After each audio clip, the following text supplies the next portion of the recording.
ചെങ്കടൽ യുദ്ധകളമാക്കിയത് ഹൂതി വിമതരാണ്. ഇത് ലോക വിപണിയെ തന്നെ ബാധിച്ചിരുന്നു. എന്നാൽ ഇറാൻ കയറി കളിച്ചിരിക്കുന്നത് ഹോർമുസ് കടലിടുക്കിൽ. അതിനൊരു കാരണമുണ്ട്. ഇറാന്റെ വെല്ലുവിളിക്കും കൃത്യമായ ലക്ഷ്യമുണ്ട്. ഹോർമുസ് കടലിടുക്കിൽ എന്താണ് ഇറാൻ കരുതി വെച്ചിരിക്കുന്ന ചതി? ഇസ്രയേലിനെയും അമേരിക്കയെയും മാത്രമല്ല, ലോകത്തെ തന്നെ ബാധിക്കുന്ന പലതും ഹോർമുസുമായി ബന്ധപ്പെട്ട് കിടക്കുന്നു.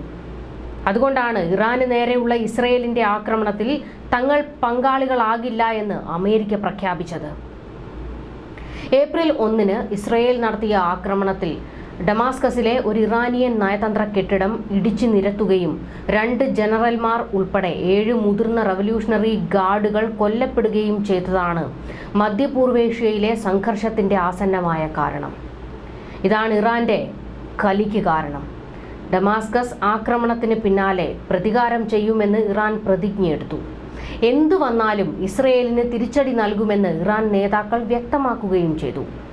48 മണിക്കൂറിനുള്ളിൽ ഇറാൻ ഇസ്രയേലിനെതിരെ ആക്രമണം നടത്തുമെന്ന് പ്രഖ്യാപിച്ചതിന് പിന്നാലെയായിരുന്നു ഹോർമുസ് കടലിടുക്കിനടുത്ത് വെച്ച് ഇസ്രയേൽ കപ്പലായ MSC കപ്പൽ ഇറാന്റെ റവല്യൂഷണറി ഗാർഡ്സ് പിടിച്ചെടുത്തത്. വേണ്ടി വന്നാൽ ഹോർമുസ് കടലിടുക്ക് പാത അടയ്ക്കുമെന്ന് ഇറാൻ സൈന്യത്തിന്റെ നാവികസേനാ മേധാവി അലി റസ തങ്സീരി ഭീഷണി മുഴക്കുകയും ചെയ്തിരുന്നു.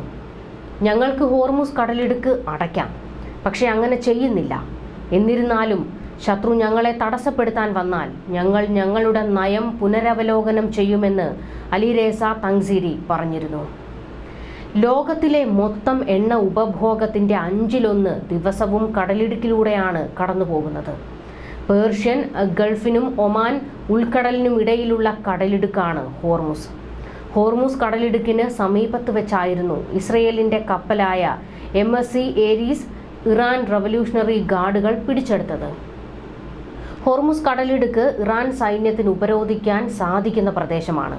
ഈ കടലിടുക്കിന്റെ വടക്കൻ തീരത്ത് ഇറാനും തെക്കൻ തീരത്ത് ഐക്യ അറബ് എമിറേറ്റും ഒമാന്റെ ഭാഗമായ മുസന്തവുമാണ്. ലോകത്തെ സമുദ്ര ചരക്ക് പാതയിൽ പ്രധാനപ്പെട്ടതാണ് ഹോർമുസ് കടലിടുക്ക്. ഈ പാത തടഞ്ഞാൽ ലോകത്തെ ചരക്ക് ഗതാഗതത്തിന്റെ വലിയ ഒരു തോത് നിലയ്ക്കും. നേരത്തെ ചെങ്കടൽ പാത യമനിലെ ഹൂതികൾ ഉപരോധിച്ചിരുന്നു.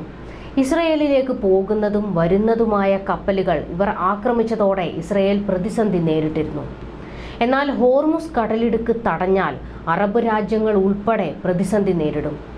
ഏഷ്യയിലേക്കുള്ള ചരക്ക് കപ്പലുകൾ ഹോർമുസ് കടലിടുക്ക് വഴിയാണ് കടന്നു പോകുന്നത്. ലോകത്തിലെ ഏറ്റവും വലിയ എണ്ണ ചെക്ക് പോയിന്റായാണ് ഈ കടലിടുക്കിനെ കണക്കാക്കുന്നത്. US എനർജി ഇൻഫർമേഷൻ പ്രകാരം 2022-ൽ പ്രതിദിനം ശരാശരി 21 മില്യൺ ബാരൽ എണ്ണയാണ് ഈ കടലിടുക്കിലൂടെ സഞ്ചരിക്കുന്നത്.